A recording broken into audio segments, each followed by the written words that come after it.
My YouTube channel. दोस्तों बात करेंगे हम बीपीएससी टीआरई 3.0 नई शिक्षक भर्ती को लेकर के। बीपीएससी टीआरई 3.0 नई शिक्षक भर्ती का यदि आप भी आवेदन कर रहे हैं तो कई महत्वपूर्ण बिंदुओं पर हम लोग बात करने वाले हैं। यह स्टेट अपेयरिंग के लिए काफ़ी अच्छी खबर निकल के आ रही है। परीक्षा की तिथि में बड़ा बदलाव, एज रिलैक्सेशन को लेकर के बात करेंगे। जो अभी की अपडेट है उसके बारे में हम लोग बात करेंगे और टीआरई 3.0 में सप्लीमेंट्री रिजल्ट को लेकर के बात करने वाले हैं। सीटेट वाले जो कैंडिडेट हैं उनके साथ क्या न्याय हो रहा है या नहीं हो रहा है उसके संबंध में बात करेंगे। 3 अटेम्प्ट को लेकर के, क्योंकि बड़ी अपडेट है यहाँ पे 3 अटेम्प्ट को लेकर के और डोमिसाइल को लेकर के, यानी कि डोमिसाइल को लेकर के यहाँ पे अभ्यर्थियों की मांग है कि डोमिसाइल लागू हो जिससे बिहार के कैंडिडेट को यहाँ पे फायदा हो। तो क्या कुछ अपडेट है, सारा अपडेट हम लोग जानेंगे। रिक्तियों को लेकर के हम लोग जानेंगे कि किस जिले में कितनी रिक्तियाँ, उससे संबंधित अपडेट है।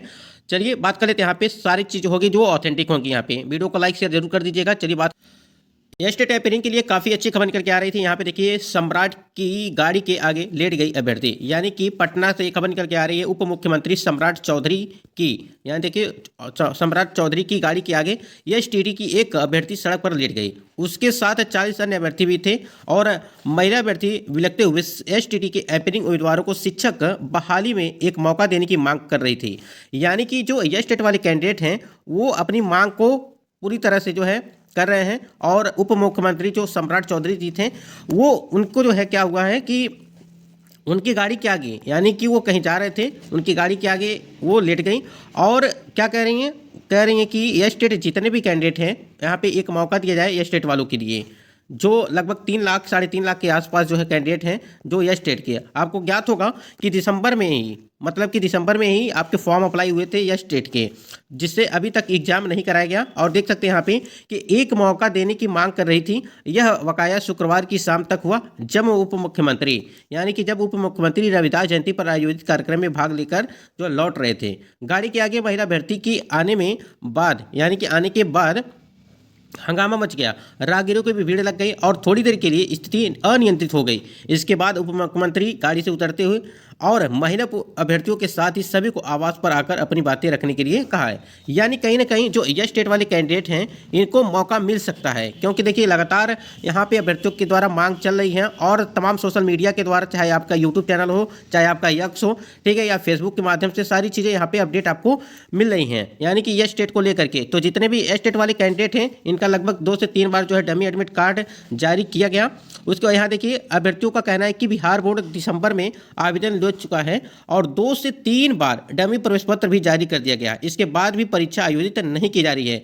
तो लगातार यहाँ पे जो है मांग चल रही है, अभ्यर्थियों की मांग है कि जितने भी यह स्टेट वाले कैंडिडेट हैं उनके लिए समझिए कि एक राहत भरी खबर निकल के आ रही है। कम से कम मुलाकात हो रही है और उन्होंने क्या किया है कि आवास पे बुलाया है और वहाँ पे उसके इस मामले को लेकर के क्या कुछ बात होती है इसके बारे में कोई भी अपडेट आती है तो हम आपको बताते रहेंगे। बाकी ये स्टेट वाले जितने भी कैंडिडेट हैं लगभग 3 या 3.5 लाख के आसपास जो है कैंडिडेट ये हैं। अब यहीं पर एक चीज़ और है, अटेम्प्ट को लेकर के जो अपडेट निकल के आ रहे हैं उसको एक बार हम लोग देख लेते हैं, क्योंकि अटेम्प्ट को लेकर के जो अभी की ताज़ा जो अपडेट है उसको आपको दिखा। स्क्रीन पे आप देख पा रहे हैं कि बहुत सारे अभ्यर्थियों का मैसेज मिल रहा है कि टीआरई में 5 चांस होगा या नहीं। जानकारी के लिए मैंने पहले ही बता दिया था, जिस दिन विभाग का फैसला हुआ था बस थोड़ा इंतजार कर लें। आचार संहिता से पहले अभी लगभग 3 कैबिनेट और होना है और जल्द ही कैबिनेट में 5 अटेम्प्ट पर भी मुहर लगेगी और नोटिफिकेशन निकलते ही फिर उसी दिन से लागू हो जाएगा। यानी कहीं ना कहीं ये आप लोगों ने देखा होगा, न्यूज़ 18 के जो रजनीश सर हैं उनके द्वारा ये खबर दी गई है कि आपके जो 3 अटेम्प्ट थे उसको हटा करके ये 5 अटेम्प्ट वो किया जाएगा। ये अभी की ताज़ा जो अपडेट है उसको हम बता रहे हैं आपको। ये यानी कि आज है आपका 24 तारीख, ये 24 तारीख का अपडेट है। तो आपको करना क्या है, बस थोड़ा सा इंतजार करना है। और इन्होंने साफ साफ यहाँ पे बता दिया है कि 5 चांस होगा या नहीं। इसके लिए अभ्यर्थियों की मांग चल रही थी, अभ्यर्थी लगातार कमेंट पूछ रहे हैं कर करके, ठीक है। तो जिस दिन विभाग का जो फैसला हुआ था, ठीक है, बस थोड़ा सा इंतजार आपको करना है कि यहाँ पे देखिए आचार संहिता से पहले अभी लगभग 3 कैबिनेट और होना है और जल्द ही कैबिनेट में 5 अटेम्प्ट पर मुहर लगेगी। तो यहाँ पे आप लोग इसके लिए निश्चिंत रहिए और जितने भी कैंडिडेट एलिजिबल हैं वो अपना जो है फॉर्म अप्लाई कर लें, नहीं तो बाद में आपको पछताने का हो जाएगा। तो ये तो 2 चीज़ हो गई आपको यह स्टेट को लेकर के। यह स्टेट वाले कैंडिडेट यहाँ पे लगातार मांग चल रही है, यह स्टेट के लिए मांग चल रही है, आपको 5 अटेम्प्ट के लिए चल रही है। यानी कि 3 अटेम्प्ट था पहले, उसके बाद 5 अटेम्प्ट किया गया। तो कहीं ना कहीं ये सारी चीज़ें हैं, बस मोहर ही लगनी है, बाकी सारी चीज़ें आपको ये लागू कब हो जाएंगी।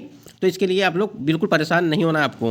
अब हम लोग बात करेंगे थोड़ी सी यहाँ पे एज रिलैक्सेशन को लेकर के बात करते हैं, क्योंकि इसमें भी काफ़ी लगभग 1 से 1.5 लाख के आसपास अभ्यर्थी हैं। बहुत सारे अभ्यर्थी कहते हैं कि जब कोई अपडेट नहीं रहती है तो फिर वीडियो क्यों बनाते हैं।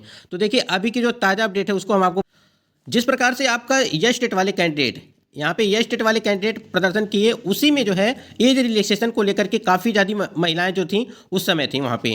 तो यहाँ पर उनके द्वारा भी ये मांग किया गया कि एज रिलैक्सेशन के लिए 10 साल का जो है इसमें हमको छूट मिलना चाहिए, क्योंकि हमारा ओवर एज हो चुका है और हम इस भर्ती में जो है सम्मिलित नहीं हो पाएंगे।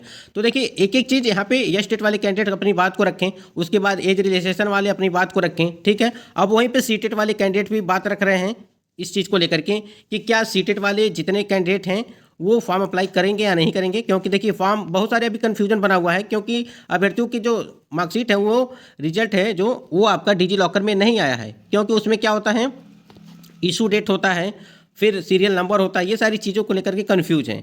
तो जिनका भी रिजल्ट जारी कर दिया गया है वो फॉर्म अप्लाई कर सकते हैं ऐसे में सीटेट वाले। तो एक एक चीज़ करके जो है आपको बताया जाता है, ये नहीं कि बस एक दिन में सारी चीज़ हो जाते हैं। आपकी यस स्टेट की मांग है कि यस स्टेट जो है अपीयरिंग को मौका दिया जाए, फिर एज रिलैक्सेशन वाला जो मैटर है वो जो है, तो एक ही दिन में सारी चीज़ सॉल्व थोड़ी ना हो जाएंगे। आप लोगों ने देखा होगा कि अभी आवेदन की जो तिथियाँ थी वो आवेदन की तिथियाँ थी 23 तारीख तक, ठीक है, और अब इसको बढ़ा करके 26 तारीख कर दिया गया है बिना विलंब शुल्क के साथ। ये चीज़ हो गई आपकी, ठीक है। उसके बाद आपको 5 अटेम्प्ट कर दिया गया, 3 से 5 अटेम्प्ट कर दिया गया, ये चीज़ें क्लियर हो चुकी हैं। अब ये स्टेट की मांग है, एज रिलैक्सेशन की मांग है, तो धीरे धीरे करके सारी चीज़ें आपको देखने को मिल जाएंगी। तो आप लोग बिल्कुल निश्चिंत रहिए, हर एक चीज़ होगी, आज जो भी चीज़ होगी वो ऑथेंटिक आपको हमारे चैनल के माध्यम से मिलती रहेगी। चैनल से जुड़े रहेंगे तो हर एक अपडेट आपको मिलती रहेगी। यहाँ पे एक चीज़ ओवर एज वालों के लिए दिया गया है कि जिनका यहाँ पे देखिए अगर आप फॉर्म अप्लाई कर रहे हैं 1 से 2 जगह पे, देखिए यहाँ पे लिखा गया है कि अभ्यर्थी यदि 1 से अधिक विभाग के पद हेतु आवेदन करते हैं तो ऑनलाइन आवेदन हेतु भुगतान करने से पूर्व, ठीक है, उम्र संबंधी शर्तों से ये आश्वस्त होने उपरांत ही भुगतान करें। यानी कि आपकी एज है तभी आप फॉर्म अप्लाई करिए, यहाँ पे ये चीज़ बताएं, अन्यथा की स्थिति में ओवर एज होने पर उम्मीदवारी रद्द कर दी जाएगी एवं भुगतान राशि वापस नहीं की जाएगी। तो इस चीज़ को है, यानी कि फॉर्म अप्लाई कर रहे हैं तो एज को लेकर के यहाँ पे बातें की गई हैं कि आपकी एज है तो फॉर्म अप्लाई करिए। अब यही चीज़ हम लोग की मांग है कि एज जिनका भी ओवर एज हो चुका है ऐसे अभ्यर्थियों के लिए 10 साल के लिए एज रिलैक्सेशन दिया जाए। तो यहाँ पे यस स्टेट की मांग की गई, फिर एज रिलैक्सेशन की मांग की गई। तो देखिए 1 से 2 दिन के अंदर ये सारी चीज़ें क्लियर हो जाएंगी कि क्या कुछ होने वाला है अपीयरिंग को लेकर के, जो यस स्टेट अपीयरिंग वाले कैंडिडेट हैं, ठीक है। और यहीं पे देखिए सीटेट वाले के लिए भी क्या अपडेट है, ऑनलाइन आवेदन पत्र में प्राथमिक एवं मध्य विद्यालय के सीटेट उत्तीर्ण उम्मीदवार प्रमाण पत्र, ठीक है, अंक पत्र में अंकित सीरियल नंबर एवं निर्गत तिथि अंकित करेंगे, ठीक है। इस चीज़ को भी यहाँ पे उन्होंने अपडेट दे दिया है। अब यहाँ पे यस स्टेट के लिए ऑनलाइन आवेदन पत्र में माध्यमिक शिक्षक पात्रता परीक्षा यस स्टेट 2023 के रिजल्ट कार्ड में स्थान पर बीएसएबी यूनिक आईडी नंबर एवं निर्गत तिथि के स्थान पर परीक्षाफल प्रकाशन की तिथि अंकित करेंगे। अगर यस स्टेट का रिजल्ट जारी कर दिया गया है तो यहाँ पे उस रिजल्ट के अनुसार जो है जो भी चीज़ें मांगी जाएगी वहाँ पे आप लोग फॉर्म में जो है भरिए।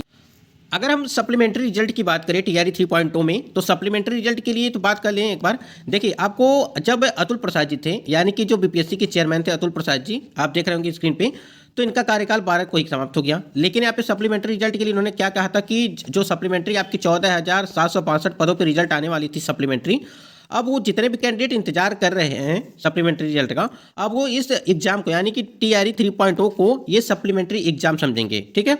तो ये उन्होंने कहा था कि सप्लीमेंट्री रिजल्ट इसका नहीं आएगा, यानी कि 3.0 के लिए। लेकिन देखिए अगर सीटें सप्लीमेंट्री रिजल्ट आएगा नहीं आएगा, क्योंकि देखिए चेयरमैन जो चेंज हो चुके हैं, आपकी सप्लीमेंट्री रिजल्ट भी वो हो सकता है कि जारी भी किया जा सके। इसकी भी मांग हो रही है कि सप्लीमेंट्री रिजल्ट जारी किया जाए। और कल का जो अभी हमने आपको दिखाया कि डोमिसाइल को लेकर के भी बात की गई, age relaxation, yes state candidate, ठीक है, और डोमिसाइल, ठीक है, डोमिसाइल, इसको भी लेकर के अभ्यर्थियों की मांग चल रही है। ये 3 चीज़ें जो है यहाँ पे काफ़ी ज़्यादा जो है अभ्यर्थियों को परेशान है, तो इसके लिए भी तीनों चीज़ें के लिए मांग चल रही है। तो देखिए जो उप मुख्यमंत्री वहाँ पे सम्राट जी हैं वो क्या कुछ कहते हैं क्या नहीं कहते हैं, वो उन्होंने जो है आश्वासन दिया है कि इसके बारे में हम लोग विचार कर रहे हैं। तो देखिए क्या कुछ करते हैं, क्या परिवर्तन होता है। और परीक्षा की जो तिथियां आपको 7 से लगा करके 17 मार्च तक, ये एक संभावित तिथियां हैं, इसको भी ध्यान दीजिएगा। ये एक संभावित तिथियां हैं, इसमें भी परिवर्तन आपको देखने को मिलेगा। आप लोगों ने देखा कि आवेदन की तिथियां भी बढ़ाई गई, उसी के हिसाब से अगर इस प्रकार से परीक्षा की तिथियां पूरी निर्धारित नहीं हैं कि मतलब कि एक संभावित तिथियां हैं, आगे कोई भी अपडेट होती है तो हम आपको बताते रहेंगे। तो चैनल से जुड़े रहिएगा दोस्तों। आज की वीडियो में बस इतना ही, तब तक के लिए मिलते हैं नेक्स्ट वीडियो में।